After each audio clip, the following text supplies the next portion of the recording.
ओम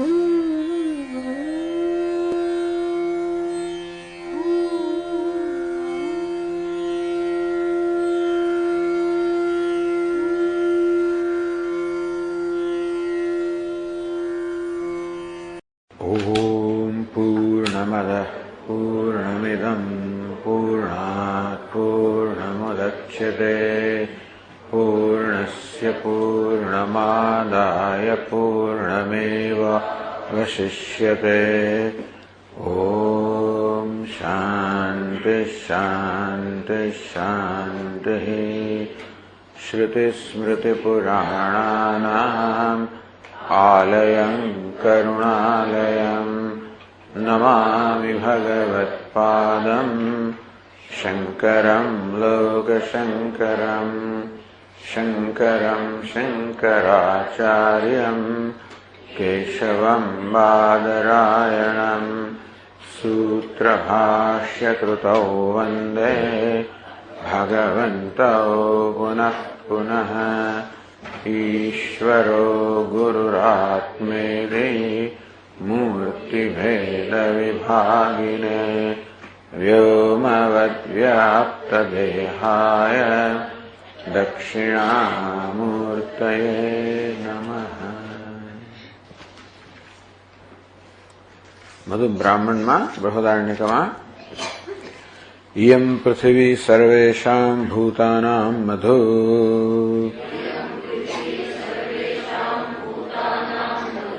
अस्यै पृथिव्यै सर्वाणि भूतानि मधु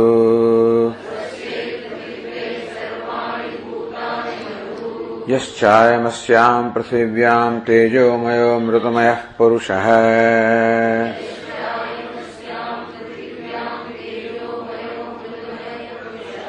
यश्चायमध्यात्मं शारीरः तेजोमयो मृतमयः पुरुषः अयमेव सः योऽयमात्मा इदमृतम् इदं ब्रह्म इदं सर्वम्। इयं पृथ्वी सर्वेषां भूतानां मधु। आ पृथ्वी બધા જ પ્રાણીઓનું બધા જ જીવોનું મધુ છે, મધ છે, કર્મફળ છે, કાર્ય છે. ટૂંકમાં બધા જીવોએ કરેલા કર્મના પરિણામે આ પૃથ્વી ઉત્પન્ન થઈ છે. અસ્ય પૃથિવી સર્વાણી ભૂતાની મધુ. અને વળી આ પૃથ્વી માટે આ બધા પ્રાણીઓ પણ પૃથ્વીનું મધ છે. કારણ કે પૃથ્વીમાંથી બધા પ્રાણીઓના શરીરની ઉત્પત્તિ થઈ છે. अस्यां पृथिव्यां तेजोमयो मृतमयः पुरुषः.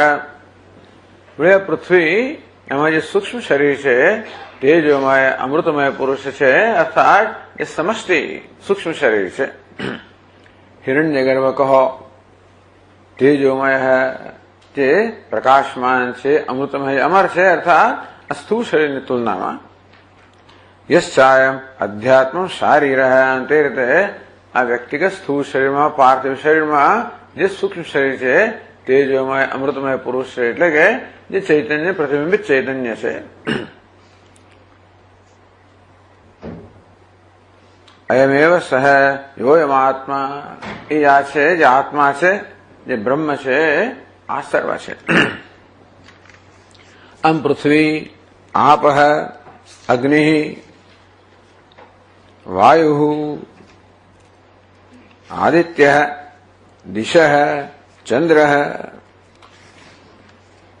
विद्युत् स्तनयित्नुः आकाशः धर्मः सत्यं मानुषम् અને અયમાત્મા સર્વેષાં ભૂતાનાં મધુ. આ પ્રકારે 14 પર્યાય આપવામાં આવ્યા. તો અત્યારે ગ્રંથકાર પણ સમજાવી રહ્યા છે 116મા પાના પર. આગળ આખી ભૂમિકા રચવામાં આવી.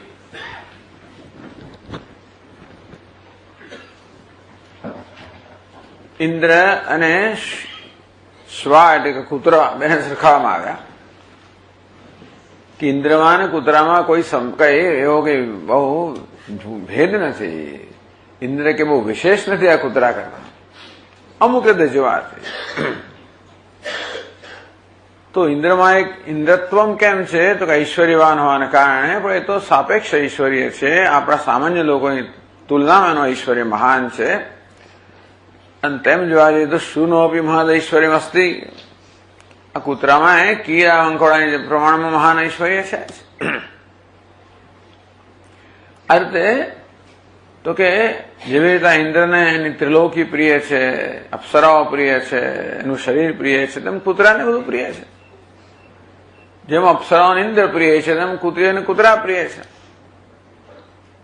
વગેરે વગેરે. આમ ઉપકાર કરનાર પર ઇન્દ્ર જેમ પ્રસન્ન થાય તેમ કૂતરું પ્રસન્ન થાય. અપકાર કરનાર પર ઇન્દ્ર જેમ રોષે ભરાય તેમ કૂતરું રોષે ભરાય. તો ઇન્દ્ર કહે કે શું વાત કરો છો, હું તો ત્રણેય લોક પર ઉપકાર કરનાર છું, આ કૂતરો શું ઉપકાર કરે છે? ઇત્થમ મામ સ્થાયતે અણુઅપી તમણુઅપી કહે છે, નહીં એવું પણ ના માનીશ કે તું જ માત્ર ત્રણ લોક પર ઉપકાર કરનાર છે, આ કૂતરું પણ ત્રણ લોક પર ઉપકાર કરનાર છે. આ રીતે આ ઉપકાર પર લઈ આવે આપણને. અને પછી 116મા પાનાથી હવે આપણને આ જે બધા ફકરાઓ વાંચ્યા, કંડિકાઓ, એ સમજાવે છે. પૃથ્વી આપસ તથા વન્નિ વાયુ સૂર્ય તથા દિશ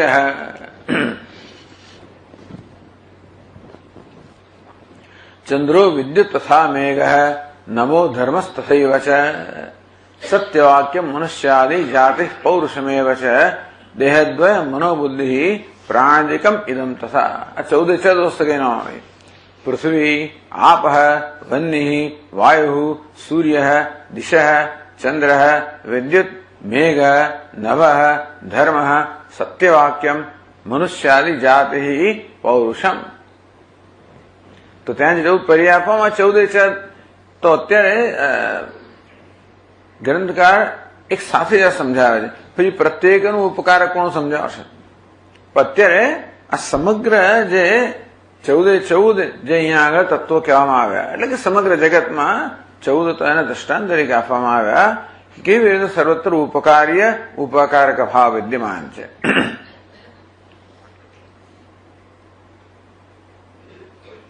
તો 601મા શ્લોકમાં કહે છે, ઉપકારમ કરોત્યસ્ય સર્વસ્ય સર્વદા સ્વાપી સર્વસ્ય ભૂમ્યા દેહે ઉપકારમ કરોતિ શુનઃ સર્વે ચૈવૈતે વિશેષઃ કેન તે ભવેત મા કૃથાસ્ત્વં તતો ગર્વં ઉપકાર કૃતં સદા.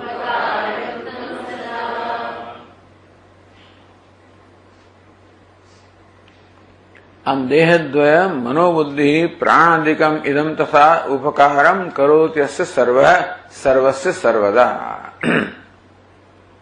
આ બધું જ છે એ સર્વ, આ બધા જ સર્વદા હંમેશા સર્વસ્ય બધાનો ઉપકાર કરે છે. આ પૃથ્વી છે એ બસ સમગ્ર જગતનો ઉપકાર કરે છે. તેમ જળ, તેમ અગ્નિ, તેમ વાયુ વગેરે વગેરે બધા જ આ પ્રત્યેક સર્વનો સર્વદા ઉપકાર કરે છે. અંતે રીતે સર્વ પણ આ પ્રત્યેક પર ઉપકાર કરે છે. તો ટીકાકાર સમજાવે છે, ઉપકારમ, હા 12 છે, એષ સર્વ પૃથિવ્યાદિ પદાર્થ અસ્ય સર્વસ્ય પ્રાણીજાતસ્ય. તો 601મા શ્લોકમાં જે કહેવામાં આવ્યું, ઉપકારમ કરોત્યસ્ય સર્વ સર્વસ્ય સર્વદા. તો સર્વ એષ સર્વ એટલે કે પૃથિવ્યાદિ પદાર્થ, આ પ્રત્યેક જે 14 અહીંયા આગળ જે 14 ઉલ્લેખ કરવામાં આવ્યો, પૃથ્વીથી માંડીને પૌરુષમ સુધી કે આત્મા સુધી કે સમષ્ટિ, તો કે જે સર્વાત્મા છે ત્યાં સુધી આ બધા જ જે છે સર્વસ્ય સર્વદા ઉપકારમ કરોતિ. આ પ્રત્યેક સર્વસ્ય પ્રાણી જાતસ્ય શ્રુતો ભૂત પદોક્તસ્ય, જ્યાં આ ભૂત કહેવામાં આવ્યું, ઇદમ માનુષમ સર્વેષામ ભૂતાનામ મધુ અસ્ય માનુષસ્ય સર્વાણી ભૂતાની મધુ. ઇયમ પૃથ્વી સર્વેષામ ભૂતાનામ મધુ અસ્ય પૃથિવ્યય સર્વાણી ભૂતાની મધુ. ભૂત શબ્દનો પ્રયોગ 14 કરવામાં આવ્યો. તો શ્રુતો ભૂત પદોક્તસ્ય, તમે ભૂત કહો, પ્રાણી જાત કહો, તમે એને ભૂત પદાર્થ જાત કહો. માત્ર જે સજીવ છે એટલા જ નહીં, પરંતુ નિર્જીવ વસ્તુમાં પણ આ પ્રકારનો સંબંધ છે. આ સૂર્ય વગેરે જે છે એ તો બધા સજીવ નથી. તો જગતની અંદર જળ અને ચેતન, સજીવ અને નિર્જીવ, સ્થાવર અને જંગમ જે કાંઈ છે એ દરેક વસ્તુ દરેક પર ઉપકાર કરે છે. એક નાનો અણુ પણ સમગ્ર જગત પર ઉપકાર કરે છે. વિચાર કરો, આ એક ધ્યાન કરવાનો વિષય છે. આનું નામ ભગવાન. આ ઉપકારી ઉપકારક સંબંધ એ રૂપમાં પરમાત્મા રહેલો છે. આપણે કહીએ ને કે જગતમાં એક ઓર્ડર છે, વ્યવસ્થા છે. આ એક વ્યવસ્થા છે. કઈ વ્યવસ્થા છે? ઉપકાર્ય ઉપકારક. ભિન્ન ભિન્ન રૂપે વ્યવસ્થા જોઈ શકે. યજ્ઞ એક આત્મસમર્પણની વ્યવસ્થા છે. ધર્મ જે ધારણ કરનાર છે એની વ્યવસ્થા છે. સંવાદિતા, અથવા તો જેવી રીતે સહકારની એક વ્યવસ્થા છે. દરેક અથવા ઉપકાર્ય ઉપકારક આ પ્રકારની વ્યવસ્થા છે. એક જ વસ્તુ પણ ઈશ્વરને જોવાની આ ભિન્ન ભિન્ન રીતો છે. ઈશ્વરનું ધ્યાન કરવાની. બેઠા બેઠા આવે તો ભગવાનનું ધ્યાન કરી શકે. કેવી આપણે પછી આપણી ફળદ્રુપ બુદ્ધિ ચાલે. કેવી રીતે અહીં જે બધા ગ્રંથકારે કૂતરાનું દ્રષ્ટાંત લીધું, તેવી રીતે તમે ગમે તેનું દ્રષ્ટાંત લઈ શકો. કે એક વૃક્ષ કહો, આ વનસ્પતિ કહો, આ કેવી રીતે દુનિયા પર ઉપકાર કરે છે. ક્યાં ક્યાં ઉપકાર ફેલાય છે. અહીં દ્વારા ત્યાં દ્વારા એમ કરતા કરતા કેવો આ સમગ્ર દુનિયામાં એક એક વસ્તુનો ઉપકાર ફેલાય. એક માત્ર પેલો બીજા ઇલેક્ટ્રોન હોય, પેલા અણુ પર ઉપકાર કરતો હોય, પરમાણુ પર, એ અણુ પર ઉપકાર કરે, એવડે આના પર કરે. એ દ્વારા કેવું આખા જગત પર એવી રીતે ઉપકાર થતો હોય છે. એટલે પરંપરાએ ઉપકાર થાય. સીધો ઉપકાર તો ગાય આપણા પર કરે દૂધ આપીને, અને આપણે કોઈના પર કરીએ, કોઈ પેલા પર કરે. એમ કરતા કરતા કરતા આ ગાય જો પ્રાણી છે કેવી રીતે સમગ્ર જગત પર ઉપકાર કરનારો છે. એ ન હોત તો જગત એટલે અંશે અધૂરું રહ્યું હોત. જે કઈ છે, ચોર હોય કે લૂંટાર હોય, બધા કઈ કે ઉપકાર કરતા હશે. આપણે તો સ્પષ્ટ ઉપકાર છે. પોલીસ ઉપર સીધો ઉપકાર થતો હોય છે. જેને પેલા દારૂ બનાવતો હોય છે એનો સ્પષ્ટ ઉપકાર, પોલીસ સીધે સીધો ઉપકાર. ચાલો, અને હપ્તા આપે, પેલા ના આપ્યા, એમ કરતા પોલીસ કોનો ઉપકાર? ચાલો એના કુટુંબ પર તો કરતો હશે. ભલે એનું બીજું દુનિયા પર ઉપકાર ના કરતો એનું કામ કરે ને, પણ એના કુટુંબ પર કોઈના પર તો કરતો જ હશે. ક્યાંક તો માણસ આસક્તિ હોય, ક્યાંક તો પ્રેમ હોય, ક્યાંક તો પોતાપણું હોય, નહીં તો પોતાના શરીર પર તો કરતો જ હશે, બીજે કશે નહીં. એ દ્વારા પણ પરંપરાએ આ સમગ્ર જગત પર ઉપકાર કરે. આટલા પર કરે, પેલો પેલાને કરે, પેલો પેલાને કરે. એમ કરતા કરતા જગતમાં જે કઈ પદાર્થ છે, જળ કે ચેતન, એ સર્વ પ્રાણી પર સદા સતત આ ઉપકારની પરંપરા ચાલી રહી હોય છે. શ્રુતો ભૂત પદોક્ત ઉપકારમ કરોતિ. કેવી રીતે? ભૂતૈ દ્રષ્ટા દૃષ્ટ દ્વારા આરબ્ધત્વાદ. તો પૃથ્વી જે છે કેવી રીતે આ પ્રાણીઓ પર ઉપકાર કરે છે.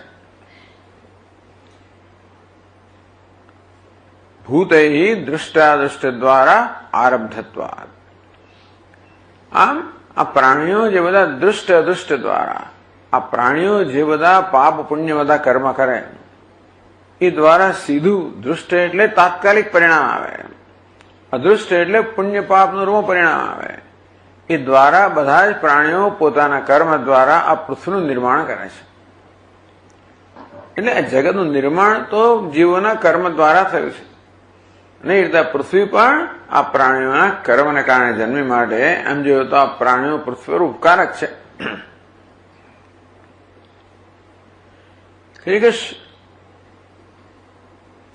શ્રુતૌ મધુ શબ્દો હિ તો ઇયમ પૃથ્વી સર્વેશામ ભૂતાનામ મધુ. આ મધુ શબ્દનો શું અર્થ કરવાનો?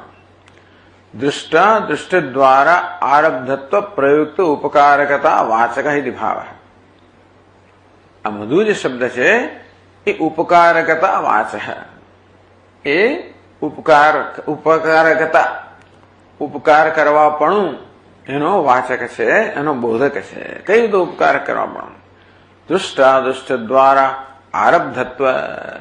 આ પ્રાણીઓ પોતાના દુષ્ટ ન દુષ્ટ દ્વારા પાપ પુણ્ય વગેરે દ્વારા આરંભ કરે છે. પૃથ્વી હોય, જળ હોય, અગ્નિ હોય, વાયુ હોય, આકાશ હોય, દિશા હોય, સૂર્ય ચંદ્ર આ બધા ઉત્પન્ન થયેલા છે. અને જગતની વ્યવસ્થા આ પ્રકારની જ કેમ છે? આમ ભલે દરેક કલ્પની અંદર આ પ્રકારનું જગત હશે. ધાતાએ સૂર્ય ચંદ્રમસૌ, ધાતાએ પણ પહેલાની જેમ સૂર્ય ચંદ્ર વગેરેની કલ્પના કરી. બરાબર છે. છતાંય પણ આ કલ્પમાં કંઈક તો જુદું હોય. કારણ કે આ કલ્પમાં જે બધા જીવો છે અને જે પ્રકારના કર્મો છે એને કારણે ભલે દરેક સમાન હોય તો દરેકમાં કંઈક તો ફેર હોય છે. પેલી કોલોનીમાં બધા મકાન સરખા પણ છેવડે લોકો રહેવા જાય એટલે દરેકમાં કંઈક પેલા આ દિવાલ તોડીને પેલા અહીં ઉભું કર્યું, પેલા આ છાજલી બનાવ્યું, કશું જ તો ફેર પડવાનો જ છે.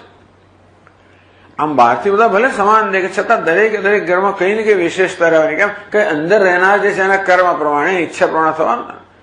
તો દરેક કલ્પમાં કઈ ને કઈ પ્રકારની વિશેષતા રહેવાની. કારણ કે એ કલ્પમાં રહેલા જીવો છે, એમના જે કર્મ છે એ રીતે આ સર્જન કરનાર છે. આપણે માટે આ સર્જન કર્યું છે. આપણને ભોગ ભૂમિ પ્રાપ્ત થાય, ભોગ્ય પદાર્થો પ્રાપ્ત થાય, બધી વ્યવસ્થા પ્રાપ્ત થાય, આપણી ઈચ્છાઓ પૂરી થાય, વાસનાઓ પૂરી થાય, એટલા માટે આપણે કર્મ કરીએ. તેથી આપણા કર્મના પરિણામે એમ કહેવાય કે ઈશ્વર આપણે માટે આવું એવું જગત રચતો હોય જે આપણે માટે ઈચ્છાઓ પૂરી કરવા માટેનું એક આદર્શ સ્થળ હોય. આપણે રચના કરી આપણે માટે કરે એમ કરીને કોઈ પૃથ્વી એવી રચાઈને આપણો ઉપકાર કરે છે, આપણને ભોગ ભૂમિ પ્રદાન કરે છે, ભોગ સ્થળ પ્રદાન કરે છે, ભોગ્ય પદાર્થો પ્રદાન કરે છે. એ રીતે પૃથ્વી આપણા પર ઉપકાર કરે છે. અથવા તો આપણે પૃથ્વી પર ઉપકાર કર્યો, કર્મ કરીને પૃથ્વીને ઉત્પન્ન કરી અને માટે આપણે પૃથ્વીનો ઉપકારક છે. તો કર્મ કરવા દ્વારા આપણે પૃથ્વીનો ઉપકારક છે અને પૃથ્વી પણ આપણી ઉપકારક છે. આપણને ભોગ ભૂમિ ભોગ્ય પદાર્થો પ્રદાન કરે છે. એટલે પછી ગ્રંથકાર પૂછે કોણ કોનો ઉપકારક છે, કેવું મુશ્કેલ છે. પણ આ રીતે જોઈ શકીએ કે ઉપકારક એક જ વસ્તુ, એક જ કર્મ કરવા દ્વારા હું પૃથ્વી પર ઉપકાર કરું અને મારી જાત પર પણ ઉપકાર કરું. કર્મ કરવા દ્વારા પૃથ્વી પર કેવો ઉપકાર કરું? કારણ કે મારા કર્મથી પૃથ્વીનું સર્જન થાય છે માટે. અને મારી જાત પર કેવો ઉપકાર કરું એટલે પૃથ્વી મારા પર કેવો ઉપકાર કરે? મને એ પ્રકારનું એક ક્ષેત્ર પ્રદાન કરીને જ્યાં હું મારા કર્મ જે છે એ કર્મનું ફળ ભોગવી શકું, નવા કર્મ કરી શકું વગેરે. શ્રુતૌ મધુ શબ્દો હે દૃષ્ટા દૃષ્ટ દ્વારા. આ શ્રુતિમાં જે મધુ શબ્દનો પ્રયોગ, જે મધુ શબ્દ વપરાયો એ ઉપકારકતા વાચક હે. એ ઉપકારકતાનો વાચક છે. દૃષ્ટાદૃષ્ટ આરબ્ધત્વ પ્રયુક્ત.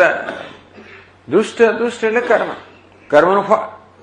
દુષ્ટ પણ હોય, અદૃષ્ટ પણ હોય. આમ કોઈ ભૂખ્યાને આપણે ભોજન આપીએ, દુષ્ટ ફળ શું છે? એની ભૂખ સંતોષાય.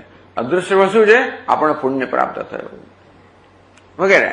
આમ સામાન્ય રીતે બધા કર્મના દૃષ્ટ, પ્રત્યક્ષ અને પરોક્ષ. પ્રત્યક્ષ એટલે તરત જે દેખાય આવે, પરોક્ષ એટલે જેનું ભવિષ્યમાં પરિણામ આવે, આ પ્રકારના ફળ હોય. આરબ્ધત્વ પ્રયુક્ત એમ કરીને આપણે એનો આરંભ કર્યો, એનું સર્જન કર્યું. એ રીતે આપણે એનો ઉપકારક થયા. તો ઉપકારકતા વાચ એ ભાવ. તો જેવી રીતે આ જગતનું દરેક તત્વ સદા સર્વદા સમગ્ર જગત પર પરોક્ષ, પ્રત્યક્ષ કે પરોક્ષ ઉપકાર કરે, તેવી રીતે સ્વાપી સર્વસ્ય ભૂમ્યાદેહ ઉપકારમ કરોતિ. જેમ પૃથ્વી આ સમગ્ર જગત ઉપકાર કરે, જળ, અગ્નિ, વાયુ, તે બધા કૂતરું પણ. તસ્વાપી સ્વ પ્રવૃત્તિ પ્રાણીનામ સ્થૂળ સૂક્ષ્માખ્યમ શરીરદ્વયમપી. કૂતરું એટલે શું? કૂતરું એનું સ્થૂળ શરીર, એનું સૂક્ષ્મ શરીર. કૂતરું એટલે શું? કાર્યકરણ સંઘાત. કાર્ય એટલે એનું સ્થૂળ શરીર, કરણ એટલે સૂક્ષ્મ શરીર.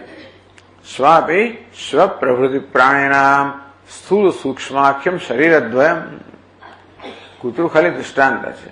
કોઈ પણ પ્રાણી હોય એનું સ્થૂળ અને સૂક્ષ્મ શરીર, જેને આપણે કૂતરું કહીએ, બિલાડી કહીએ, માણસ કહીએ વગેરે. ઉક્ત પૃથિવ્યાદિનામ ઉપકારમ કરોતિ.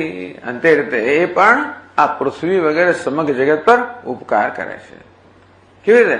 પૃથિવ્યાદિનામ દુષ્ટાદુષ્ટ દ્વારા આરંભકત્વાદિ. કૂતરાએ પણ પૂર્વ જન્મને જયારે માણસ હશે ત્યારે એણે પણ કર્મ કર્યા, અને એ રીતે પોતાના કર્મથી પૃથ્વી વગેરેનું સર્જન કરવા માટે એ નિમિત્તભૂત છે. એની ભાવ. આમ પૃથ્વી પ્રાણીઓ પર ઉપકાર કરે, એમને ભોગ સ્થાન, ભોગ્ય પદાર્થ પ્રદાન કરે ને, અથવા એમના શરીરની અંદર પણ આ બધા પાર્થિવ શરીરો પણ પૃથ્વીમાંથી બનેલા છે. તો પૃથ્વી આપણને પૃથ્વી તત્વ પ્રદાન કરવા દ્વારા આ શરીરના સર્જનમાં ઉપકાર જ છે.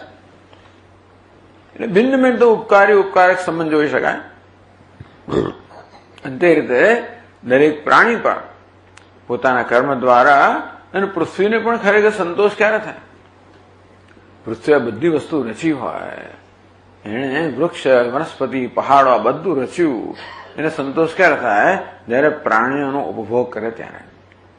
રસોઈ આપણે બધી બનાવી હોય, સંતોષ ક્યારે થાય? લોકો જરા પ્રેમથી જમે ત્યારે. કશું કર્યું હોય, આપણે સ્વામીને શાલ લઈ આપી, સંતોષ ક્યારે થાય? એ જયારે ઓઢે ત્યારે સંતોષ સ્વાભાવિક છે. તો પૃથ્વીને સંતોષ ક્યાં થાય?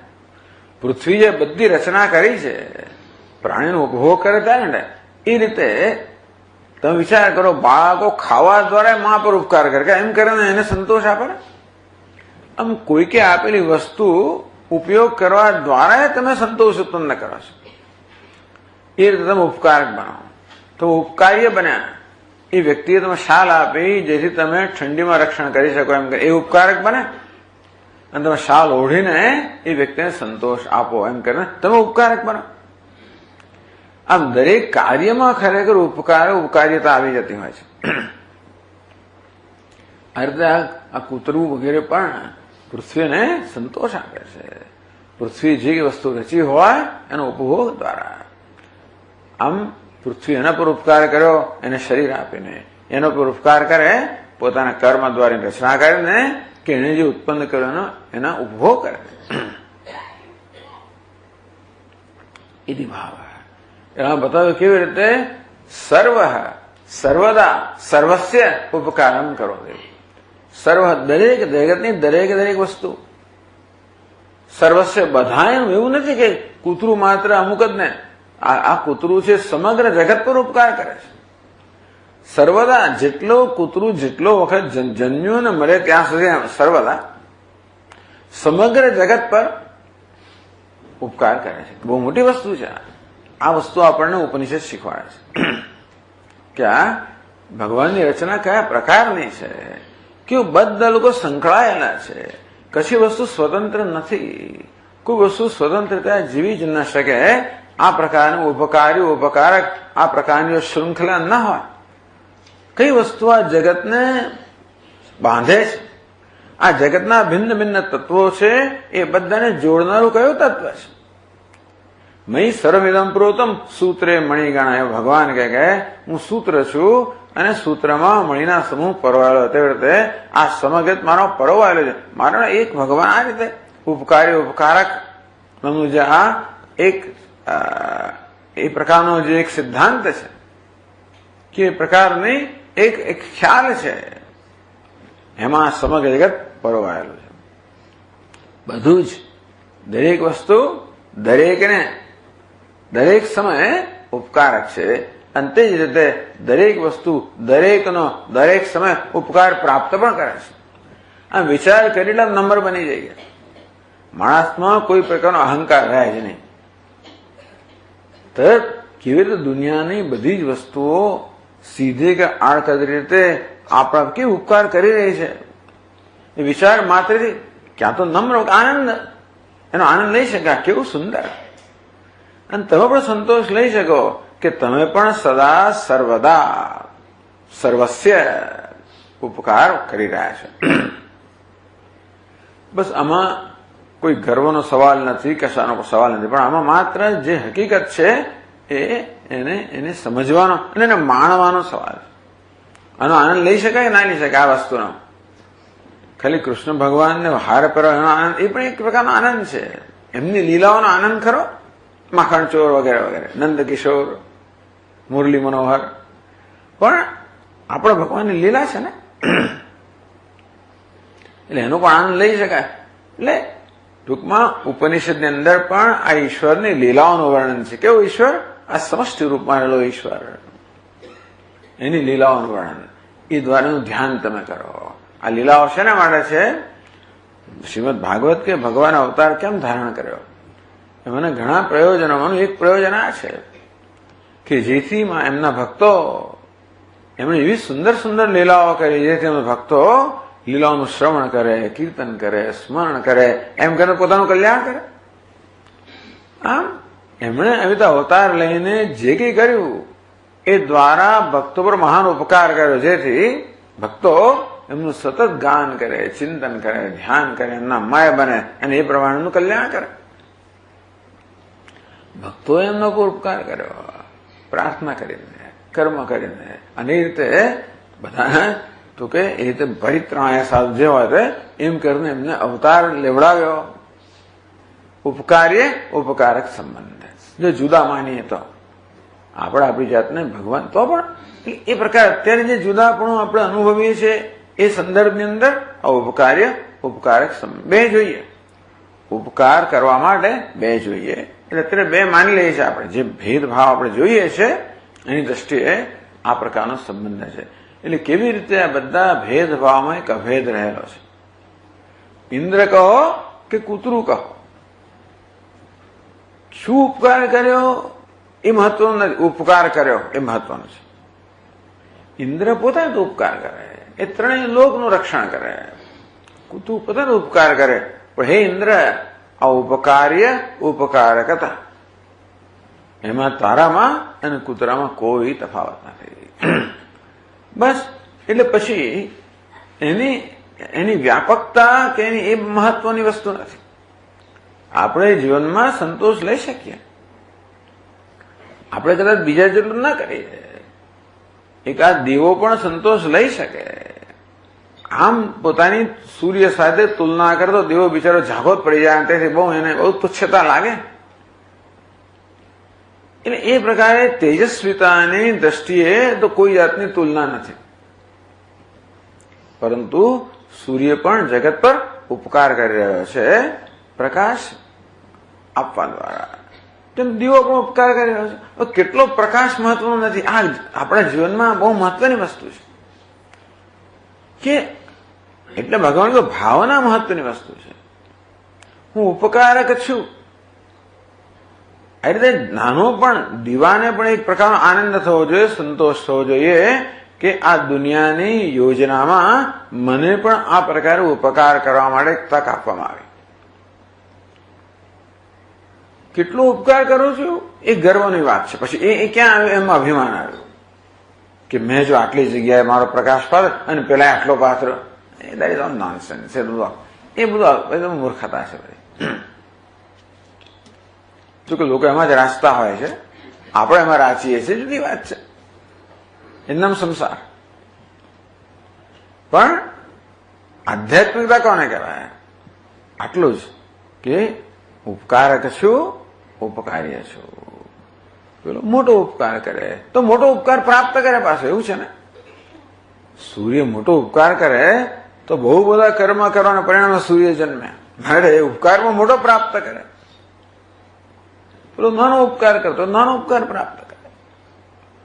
પરંતુ ઉપકાર્ય ઉપકારકતા આ એક સૂત્ર છે જે સમગ્ર જગતના બધા જ પદાર્થને જોડનારું છે, જેમાં કોઈ પ્રકારનો ભેદભાવ નથી.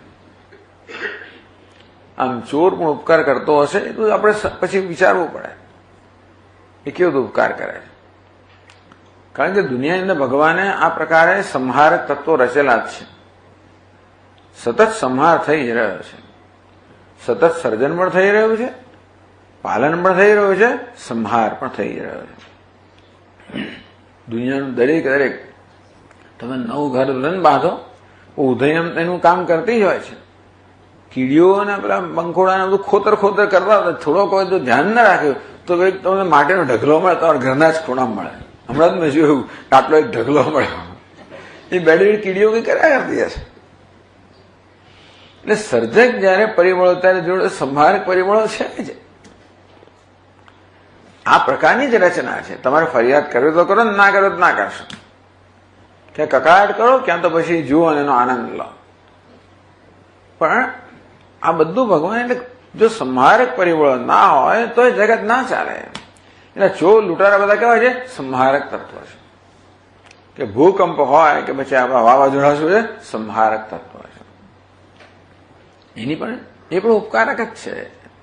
અંતેથી સર્જક તત્વો ઉપકારક છે, સંહારક તત્વો પણ ઉપકારક છે.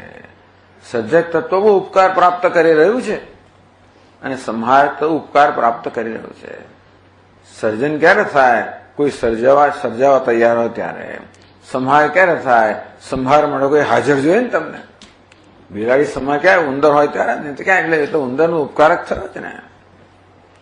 આ રીતે જોઈએ તો કેવું આ ઉપકારક સંબંધથી, એની શૃંખલાથી આ સમગ્ર જગતના બધા જ તત્વો બધા સાથે જોડાયેલા છે. હું સમગ્ર જગત સાથે જોડાયેલો છું.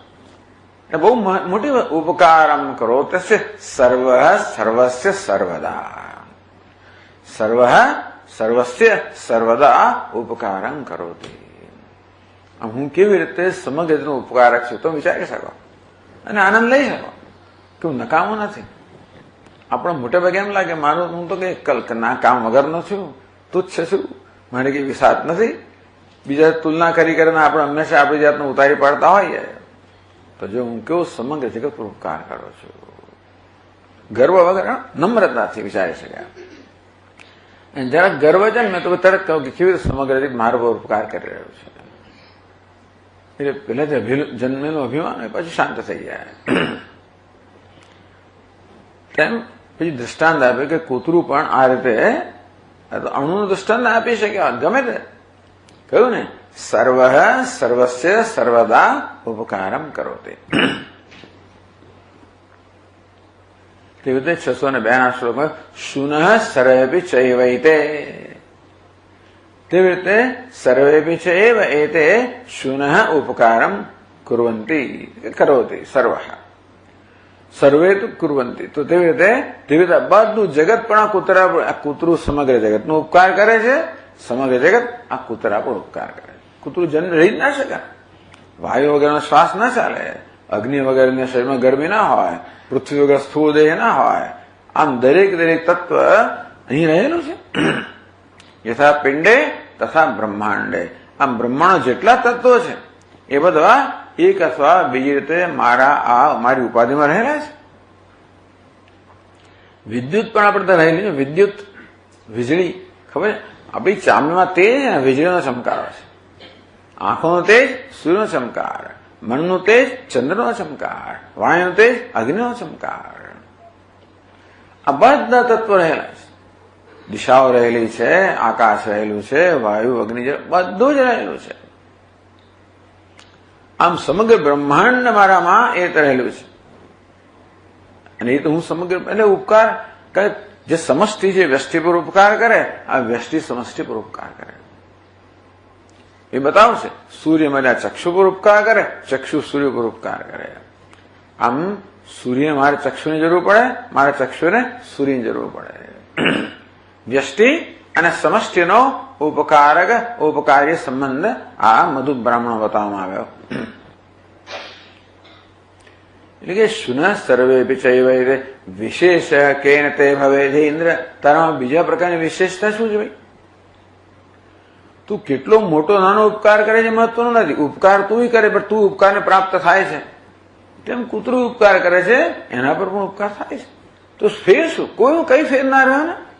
બધા સમાન થઈ ગયા ને. આ દ્રષ્ટિએ બધા સમાન થઈ ગયા. એટલે બધામાં વિશેષતા પણ છે, સાથે સાથે એક સમાનતા પણ છે. બધા અલંકારોને વિશેષતા ખરી, પણ સુવર્ણ એ તો સમાનતા છે. અને અલંકાર નાનકડી પેલી ચૂની હોય કે મોટી પેલી માળા હોય, ભલે એની કિંમતમાં ફેર હોય બધો, છતાંય પણ સુવર્ણ છે એ તો સમાન છે, સામાન્ય છે. વિશેષ કેન દે ભવેત. અને હે ઇન્દ્ર, તારામાં શું વળી વિશેષતા છે? શું મોટાઈ છે? શું જુદાપણું છે? તું શેનો એવી બડાઈ માંગે છે કે હું ઉપકાર કરું છું? એટલે આ ઉપકાર કરે જો. અંતે રીતે ક્યાંય કોઈ વિશેષતા જ નથી. બધે સમાનતા બતાવે આપણને. આ બધા વૈવિધ્યની અંદર જે સમાનતા છે એનું દર્શન કરાવે છે.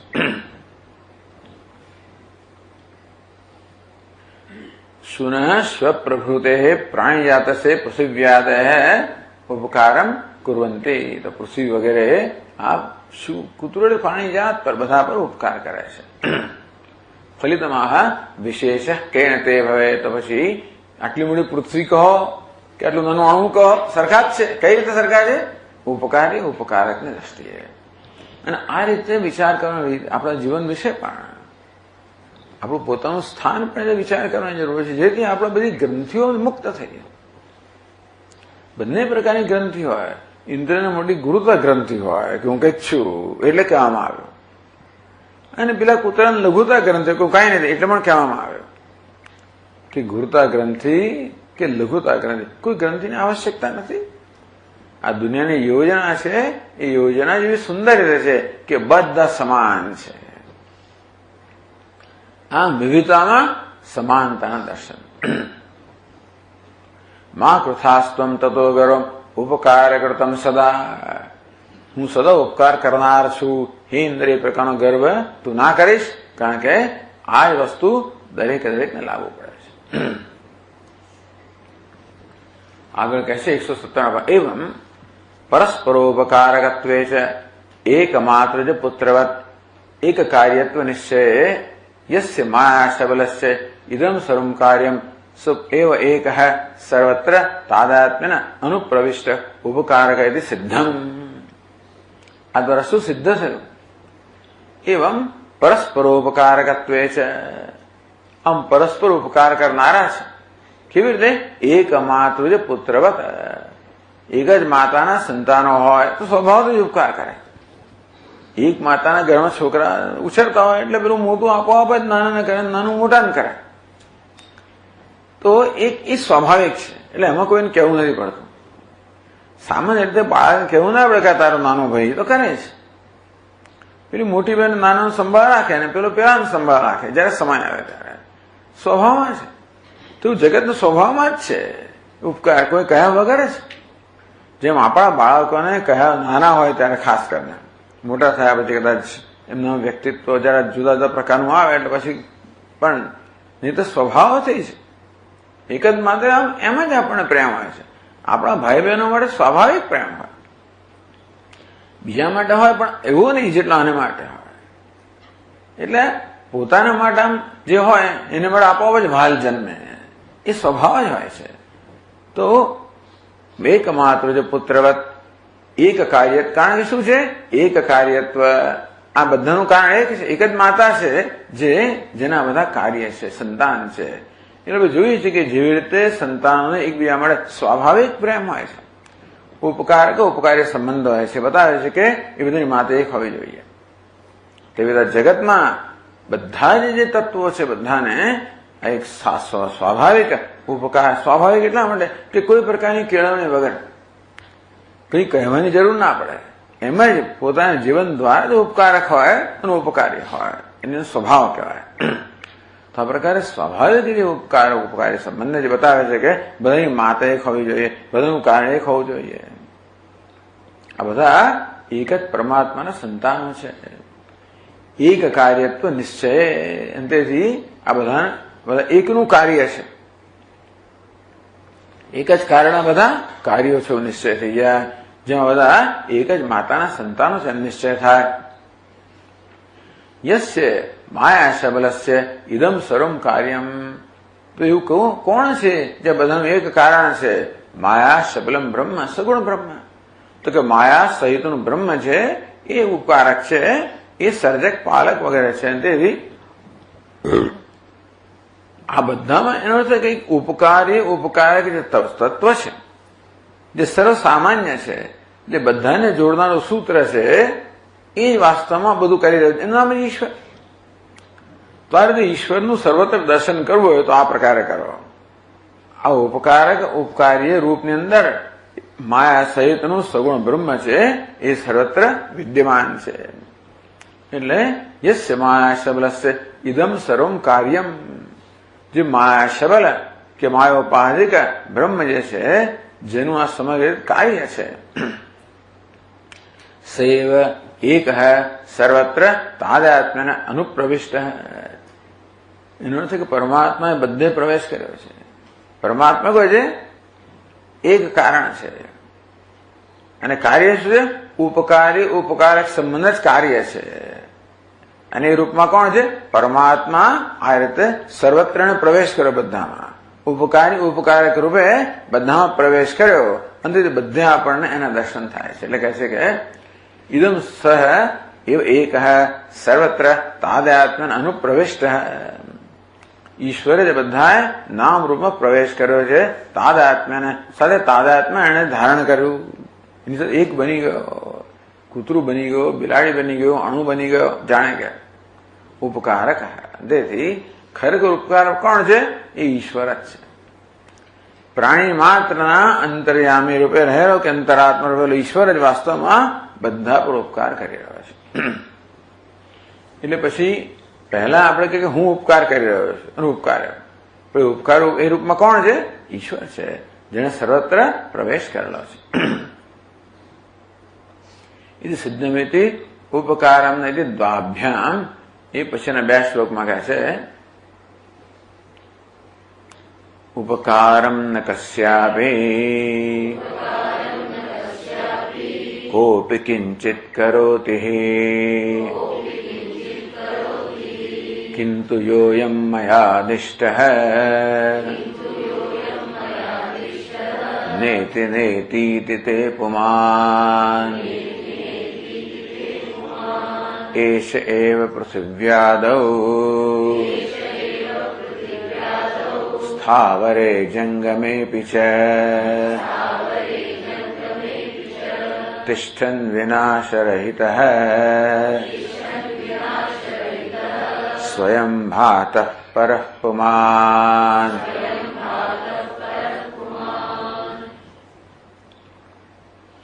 ઉપકારમ ન કસ્યાપી કોપી કિંચિત કરોતિ. આજે જોવા જઈએ તો કોઈ કોઈના પર કશો ઉપકાર કરતો નથી. દરેક વસ્તુ દરેક પર ઉપકાર કરતું જણાય છે, પણ જે આ શરીર આ ઉપાધિ દ્વારા આ એક ઉપાધિ બીજી ઉપાધિ પર ઉપકાર કરતી હોય છે, પણ છેવટે આ ઉપાધિ જે છે ઉપકારક બનાવે કોણ બનાવે છે? એમાં ઈશ્વર જે છે એ વાસ્તવમાં આ ઉપાધિ દ્વારા જગત પર ઉપકાર કરી રહ્યો છે. અને તેથી ભલે આપણને બહારથી એમ જણાય કે સ્થૂળ સૂક્ષ્મ શરીર છે એ ઉપકાર કરી રહ્યો છે, પણ ખરેખર કોણ કરે છે? ઈશ્વર જે તાદાત્મ્યનો પ્રવેશ કરેલો છે એ જ વાસ્તવમાં એકમાત્ર ઉપકારક છે. એટલે કોઈ બી કિંચિત કશ્યાપી ન ઉપકાર. આમ કહ્યું કે દરેકનો સદા ઉપકાર કરે છે. હવે કહે છે કે કોઈ કોઈનો ક્યારે ઉપકાર કરતું નથી. કિંતુ ત્યારે કોણ ઉપકાર કરે? યોયમ મયા આદિષ્ટ. હે ઇન્દ્ર, ગુરુજી કહે છે, દધ્યંગ આથર્ણ ઋષિ કહે છે ઇન્દ્રને કે મયા આદિષ્ટ નેતિ નેતિ. હમણાં આગળનું પ્રકરણ પૂરું થયું તો મૂર્ત અમૂર્ત બ્રાહ્મણ જે પ્રકરણ પૂરું થયું ને, જેનો છેવટે ઉપસમક એની છેવટમાં શું આવ્યું? નેતિ નેતિ. તો મયા નેતિ નેતિ આદિષ્ટ. હે ઇન્દ્ર, નેતિ નેતિ કહીને મેં જે તને નિર્વિશેષ પરમાત્માનો ઉપદેશ કર્યો, આ વિશેષતા છે. ઉપકારી ઉપકારક તો ઉપાધિ છે, વિશેષતા છે. એ દરેકમાં કોણ છે? નિર્વિશેષ પરમાત્મા રહેલો છે. એ વાસ્તવમાં ઉપાધિ દ્વારા સર્વ પર ઉપકાર કરી રહ્યો છે. ટીકાર કહે છે કોપી પૃથિવ્યાદેહી પ્રાણ વિશેષ હોવા કિમ શબ્દાર્થ કોપી કોઈ પણ નહીં. એમાં કહે એટલે કોણ? પૃથિવ્યાદેહી. આ મોટા મોટા સમષ્ટિ કહો કે પછી પ્રાણ વિશેષ કે વ્યષ્ટિ કહો. એટલે જયારે અહીંયા યમ પૃથ્વી સર્વેશામ ભૂતાનામ મધુ, એ પૃથ્વી એટલે સમષ્ટિ. અસ્ય પૃથિવ્યે સર્વાણી ભૂતાની મધુ એટલે વ્યષ્ટિ. આ સમષ્ટિ વ્યષ્ટિ પર ઉપકાર કરે છે, વ્યષ્ટિ સમષ્ટિ પર. એટલે કોપીમાં આવે કે બંને આવી ગયા. પૃથિવ્યાદેહી પ્રાણ વિશેષ વા કિમ શબ્દ એટલે કોપી. તો કે એનો અર્થ શું થાય? સમષ્ટિ અને વ્યષ્ટિ. કિંચિત અલ્પમપી ઉપકારમ ન કરોતી, જરા પણ તસુ માત્રનો કોઈ ઉપકાર કરતો નથી. આમ જોવા જઈએ તો એટલે પહેલા આપણને જગતના સ્તરે ઉપકારી ઉપકાર સંબંધે એને દર્શન કરાવ્યા, હો પછી એનું અધિષ્ઠાન એને દર્શન કરાવે છે કે ખરેખર ઉપકારી ઉપકારક દેખાય છે એ કોને આભારી છે? આ સર્વ જે નિર્વિશેષ પરમાત્મા છે એને આભારી છે. કસ્તરી ઉપકારક. જો આમાંની કશી વસ્તુ જરા ઉપકાર ન કરતો તો ઉપકારક કોણ છે? કિંતુ યોયમ મયાદિષ્ટ નેતિ નેતિ તે પવાન યો મયા તુભ્યમ નેતિ ઇત્યાદિ ઉપેષ્ટ. હે ઇન્દ્ર નેતિ નેતિ આદેશ તો અથ આદેશ નેતિ નેતિ. આ પ્રકાર જે ઉપદેશ કરવામાં આવ્યો, નીતિ ને બધા પ્રકારની વિશેષતાઓ નિષેધ કરવામાં આવ્યો, અને એનું પરિણામ શું આવે? જેનો નિષેધ ન થાય એ નિર્વિશેષનો ઉપદેશ કરવામાં આવે. આમ આ તો બહુ લાંબી ચર્ચા થઈ જ ગઈ કે નીતિને તો ઉપદેશ શું થયો? તો જે કે વસ્તુ બાદ યોગ્ય છે એનો બાદ થયો, અને જે બાદ યોગ્ય નથી એ વસ્તુ શેષ રહી ગઈ. આ રીતે નેતિ નેતિ દ્વારા જે શેષ છે એનો ઉપદેશ કરવામાં આવે છે. શેષ કોણ છે? નિર્વિશેષ છે. એટલે કે બાદ કરનારનું સ્વરૂપ જ છે. તો યો મયા તુભ્યમ નેત્યાદન ઉપદિષ્ટ એશ પરઃ પુમાન. એ નિર્વિશેષ પરમ પરમાત્મા જે છે ક્યાં છે? એશૈવ પૃથિવ્યાદૌ સ્થાવરે જંગમેપી તિષ્ઠન. બીજા શ્લોકમાં કહ્યું એ જ પરમાત્મા, આ નિર્વિશેષ પરમાત્મા પૃથિવ્યાદૌ પૃથ્વી વગેરે 14 સ્થાવરે જંગમે બી છે. કેટલાક સ્થાવર છે, કેટલાક જંગમ છે. સમષ્ટિ સ્થાવર હોય, વ્યષ્ટિ જંગમ હોય. સમષ્ટિમાં વાયુ આ બધું જળ ને બધું જાણે કે સતત જંગમ જ છે. એટલે સ્થાવર જંગમ જે કઈ છે તિષ્ઠન એમાં રહેલો. તો તાદાત્મ્ય અનુગત ભગવાન દરેકમાં કેવું? એ પૃથિવ્યામ તિષ્ઠન. પૃથ્વીમાં રહેલો કેવી રીતે? પૃથ્વીમાં તાદાત્મ્ય ધરાવે. તો ભગવાન પ્રવેશ કર્યો કેવી રીતે? પ્રવેશ કરીને તાદાત્મ્ય એની સાથે એક બની ગયો. જે અગ્નિ પેલા કાષ્ઠમાં પ્રવેશ કરે અને કાષ્ઠનો આકાર ધારણ કરે. જે કોઈ પદાર્થ હોય અગ્નિમાં પ્રવેશ કરે એના જેવો બની જાય. આમ તાદાત્મ્ય. અગ્નિને પોતાનો કોઈ આકાર નથી, પણ જે આકારના કાષ્ઠમાં પ્રવેશ કરે એનો આકાર જાણે કે ધારણ કરે. તાદાત્મ્ય. એ રીતે ભગવાને પણ દરેક ઉપાધિમાં પ્રવેશ કર્યો. કીડી મંકોડાથી માંડીને બધામાં, અને જાણે કે એ બની ગયો, એનો આકાર ધારણ કર્યો. પોતાનો આકાર છોડ્યા વગર, પોતાની વિશેષતા છોડ્યા વગર જાણે કે વિશેષતા ધારણ કરે. આમ અગ્નિ નિરાકારપણાને પોતાની વિશેષતા છોડ્યા વગર જાણે કે આ દરેક આકારની વિશેષતા ધારણ કરે. નમ તાદાત્મ્ય. તાદાત્મ્ય અનુગત સન. પણ સ્વયં કે વિનાશ રહિત. પેલું ઉપાધિનો વિનાશ થાય, પણ ઉપાધિમાં તાદાત્મ્ય ધરાવનાર પરમાત્મા કહે છે વિનાશ રહિત છે. તો વીજળી ભલે આ ફિલામેન્ટમાં પ્રવેશ કરે એના આકારને બની જાય, તો નાશ કોણ? ફિલામેન્ટનો, વીજળીનો નહીં. એટલે કારણ કે આપણે કહેવામાં આવ્યું ને કે અયમેવ સહયોગ આત્મા ઇદમ અમૃતમ ઇદમ બ્રહ્મ ઇદમ સર્વમ એનો ઉપદેશ કરે છે. તો આપણે સમષ્ટિની વાત કરવામાં આવી. સમષ્ટિ સ્થૂળ શરીર, સમષ્ટિ સૂક્ષ્મ શરીર, પછી સમષ્ટિ સ્થૂળ શરીર, વ્યષ્ટિ સ્થૂળ શરીર, સમષ્ટિ સૂક્ષ્મ શરીર, વ્યષ્ટિ સૂક્ષ્મ શરીર. આ ચારનો ઉપકારી ઉપકારક સંબંધ સમજાવ્યો અને પછી ઉપનિષદ પોતે જ કહે છે એ કોણ છે? આ સમષ્ટિ સ્થૂળ અને સૂક્ષ્મ શરીર અને વ્યષ્ટિ સ્થૂળ વાસમાં કોણ છે? અયમેવ સહ યોયમ આત્મા, એ વાસ્તવમાં જે આત્મા છે.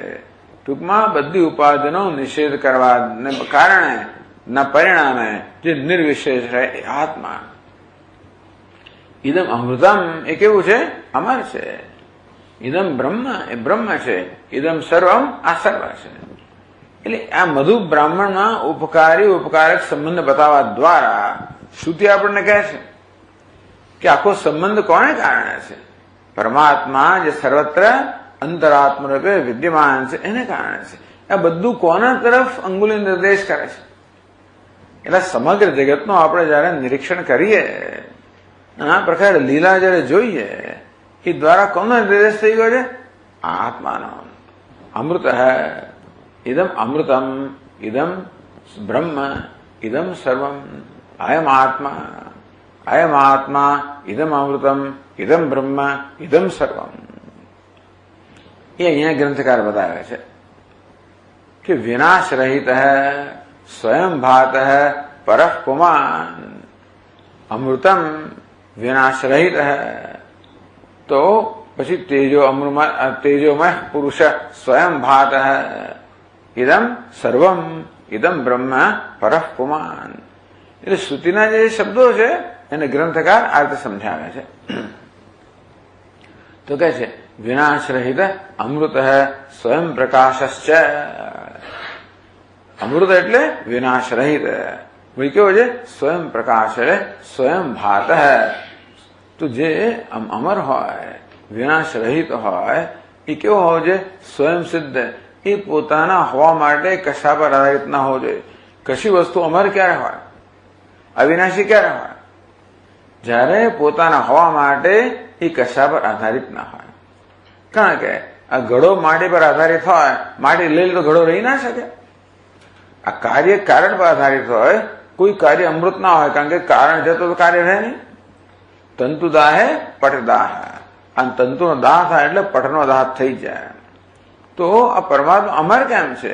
કારણ કે પોતાના હોવા માટે કશા પર આધારિત નથી, જે સ્વયં સિદ્ધ છે. એટલે સ્વયં સિદ્ધ સ્વયં પ્રકાશ પણ હોય. પોતાના હોવા માટે, પ્રકાશવા માટે, પૂર્ણતા માટે જો કોઈ પર આધારિત ના હોય, એટલે કહે છે સ્વયં પ્રકાશ પર બ્રહ્મત્વેન સર્વોત્કૃષ્ટ. ઇદમ બ્રહ્મ, એ બ્રહ્મ છે માટે કેવું છે? સર્વોત્કૃષ્ટ છે. ત્યાં જે બ્રહ્મ કહ્યું એને વડે પરહ શબ્દ વાપરવામાં આવ્યો. કારણ કે બ્રહ્મત્વેન સર્વોત્કૃષ્ટ, સર્વોપકારક. ઇદમ બ્રહ્મ, ઇદમ સર્વમ, સર્વોપકારક. ઇદમ બ્રહ્મ એટલે પરઃ સર્વોત્કૃષ્ટ. ઇતિ દ્વયો અર્થ. દ્વયો એટલે બે શ્લોકનો અર્થ થાય. અનેન શ્લોકદ્વયેન અયમેવ સહ ઇત્યાદિ અયમેવ સહ યોયમાત્મા ઇદમ અમૃતમ ઇદમ બ્રહ્મ ઇદમ સર્વમ ઇત્યાદિ અંશ. એ જે અંશ છે સર્વકંડિકાગત વ્યાખ્યાત. આ 14 કંડિકામાં છેલ્લે આ અંશ છે એની વ્યાખ્યા આ બે શ્લોક દ્વારા ગ્રંથકારે કરી. એટલે બધી જગ્યાએ ઉપકારી ઉપકારક સંબંધ દર્શાવે ને સુધી છેવટે આપણને અહીંયા લઈ અયમેવ સહ યોયમ આત્મા ય અમૃત ઇદમ બ્રહ્મ ઇદમ સર્વમ એમ કહીને આ દ્વારા આપણને પરમાત્માનો પરમ બ્રહ્મનો બોધ આપે છે, જે ગ્રંથકારે આ બે શ્લોકમાં સમજાવ્યો.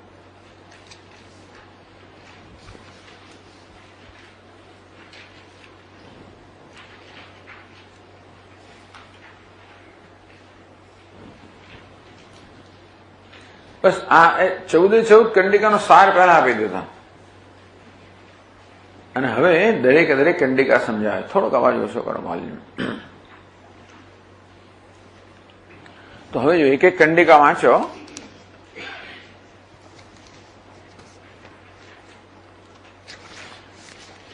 ઇયમ પૃથિવી સર્વેષાં ભૂતાનાં મધુ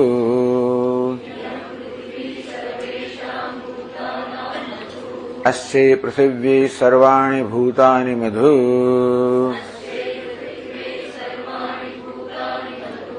यश्चायमस्यां पृथिव्याम् तेजोमयो मृतमयः पुरुषः यश्चायमध्यात्मम्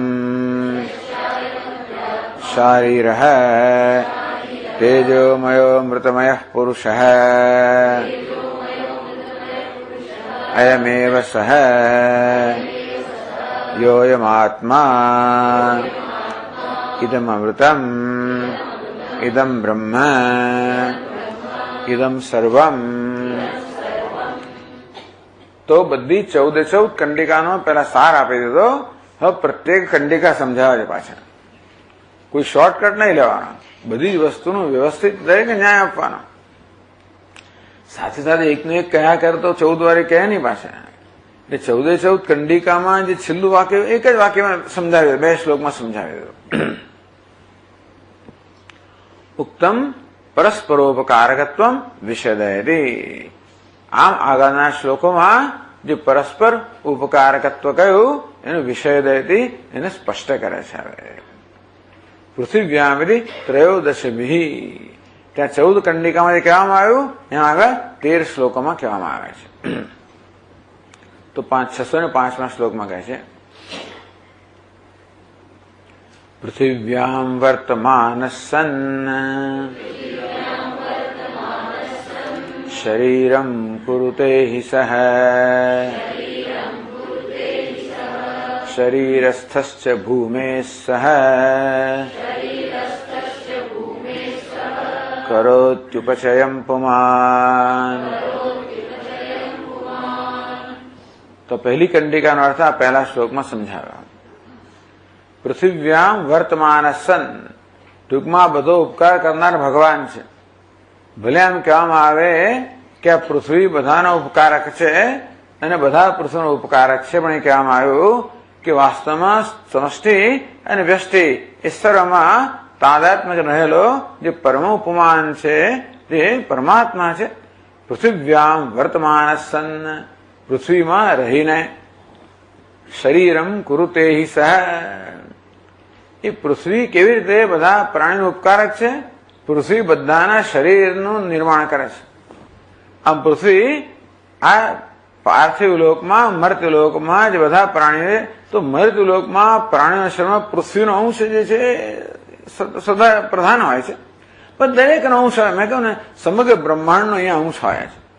એ જે સમષ્ટિ છે એમાંથી આ વ્યષ્ટિ બનેલી છે, માટે આ સમષ્ટિ છે એ દરેક વ્યષ્ટિનું ઉપકારક ખરી એ બતાવે છે. પણ આ પૃથ્વી કેવી રીતે આ બધા પ્રાણીઓ ઉપકાર કરે છે? પૃથ્વી બધાને પ્રાણી શરીર આપે છે કઈ રીતે? તો પૃથ્વીમાં રહેલો પરમાત્મા છે એ બધા પ્રાણીઓ માટે પૃથ્વી દ્વારા શરીરનું નિર્માણ કરે છે.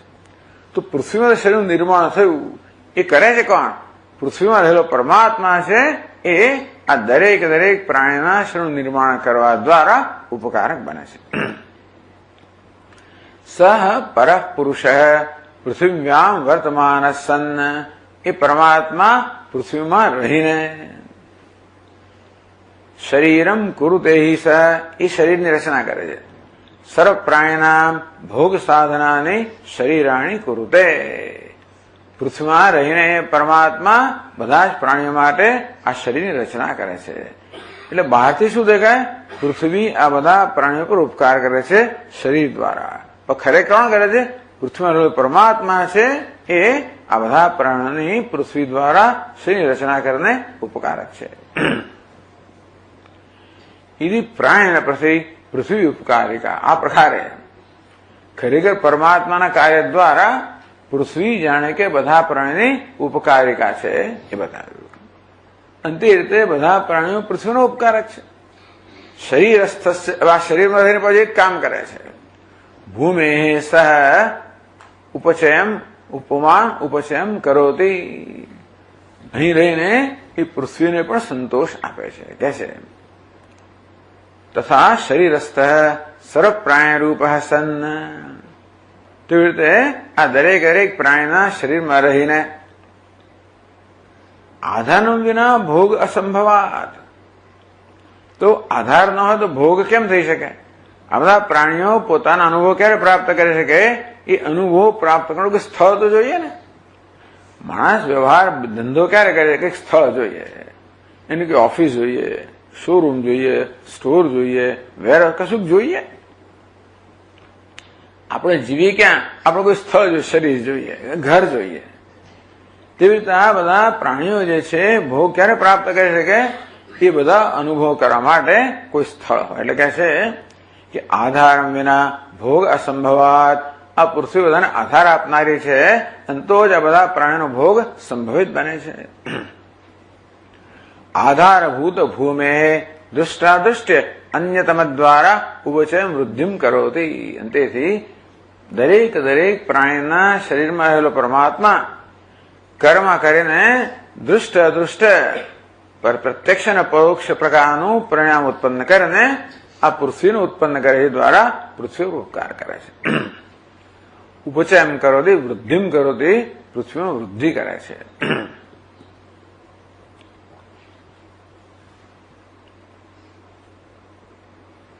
તથા ચ પૃથિવ્યા સ્વારંભકત્વેન સ્વાર્થાનામ પ્રાણીનામ સૃષ્ટે. પ્રાણીભિશ્ચ સ્વારંભિકાયા ભૂમે સ્વાર્થમેવ સૃષ્ટિ. હવે જોવાની વસ્તુ આ છે કે ઉપકારી સંબંધ તો ખરો, પણ ખરેખર ખરો? આગળના પાનામાં પણ એક પાદ નોંધ આવી ગઈ.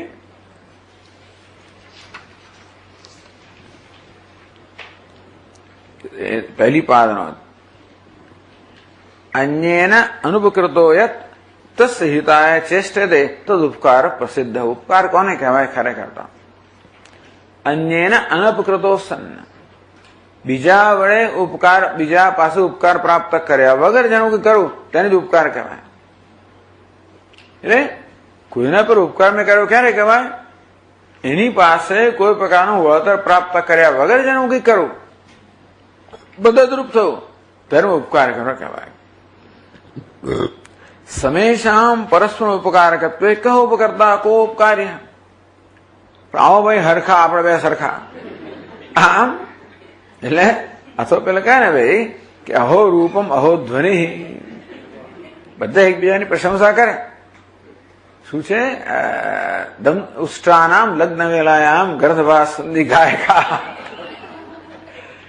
હા, ઊંટોનું લગ્નમાં આ ગર્દભોને ગાયક તરીકે બોલાવવામાં આવ્યા. પરસ્પરમ પ્રશંસંતે. ઊંટ અને ગધેડાઓ પરસ્પર પ્રશંસા કરે છે. અહો રૂપમ. પેલો ગધેડો ઊંટ કે અહો શું રૂપ છે, અહો ઊંટ કે ગધેડા કે શું ધ્વનિ છે તમારો. એટલે અહો રૂપમ અહો ધ્વનિ. આમ લાગે કે ભાઈ ઊંટ પેલા ગધેડાની પ્રશંસા ઉપકાર કરે છે, પણ પેલો પ્રશંસા પ્રાપ્ત કરે એટલે એ તો સંબંધ કેવો લેણ દેણનો સંબંધ છે ને. તમે કોણ ઉપકાર કરનાર, કોણ ઉપકાર એ કહી શકાય નહીં. તતશ્ચ ન કોપી કસ્યચન ઉપકરોતિ. કારણ કે દરેક ઉપકાર કરવા દ્વારા ઉપકાર પ્રાપ્ત કરે છે. એટલે આમ આપણે જો સરવાળે કોઈ ઉપકાર કરતું નથી. સરવાળે માત્ર સરવાળો ક્યારે કહે? સરવાળે માત્ર ઉપકાર જ થતો હોય અને એનો ઉપકાર પ્રાપ્ત તો આપણે ઉપકાર કર્યો, તો ઉપકાર પ્રાપ્ત થાય તો લોન થઈ ગઈ ને, તો લેણ દેણનો સંબંધ થયો ઉપકારોથી. એટલે બહુ વર્ષો પહેલા હું જરા પહેલા અમેરિકા ગયો ને પહેલી વાર હિન્દુસ્તાન પાસે 3 વર્ષ ત્યાં રહીને પછી અહીંયાની મને રીત ખબર પડી કે અહીં તો લોકો તમને એમ જ પ્રેમ કરે છે, કશા કારણ વગર, કોઈ પ્રકારની વળતરની અપેક્ષા વગર. એવું એકદમ જ મને આ સૂઝ્યું કે ત્યાં ખરો એક લેણ દેણનો સંબંધ છે. એટલે અહીંયા એમને એટલે આપણે જો ઉપકાર કોને કહેવાય? વળતા ઉપકારની અપેક્ષા વગર જે કરવામાં આવે.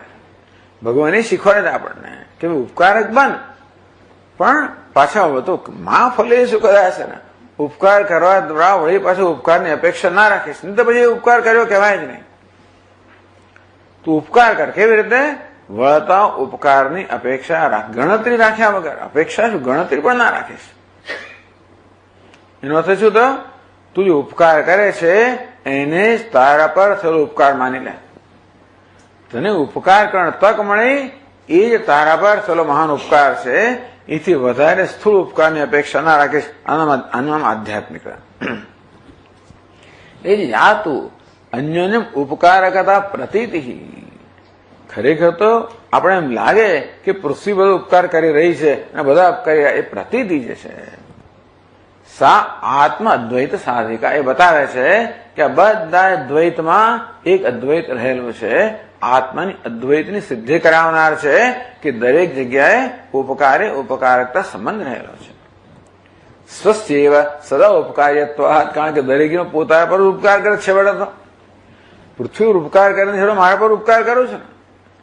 નહીતર મેં ઘર બાંધ્યું એના પર ઉપકાર કર્યો, મારા પર ઉપકાર છેવટે કરે ને. કારણ કે છેવટે ઘર બાંધ્યું આમ ઘરને એમ કે મને કેવો ઉપકાર થયો, પણ છેવટે કોનો ઉપકાર? મેં મારા પર ઉપકાર કર્યો.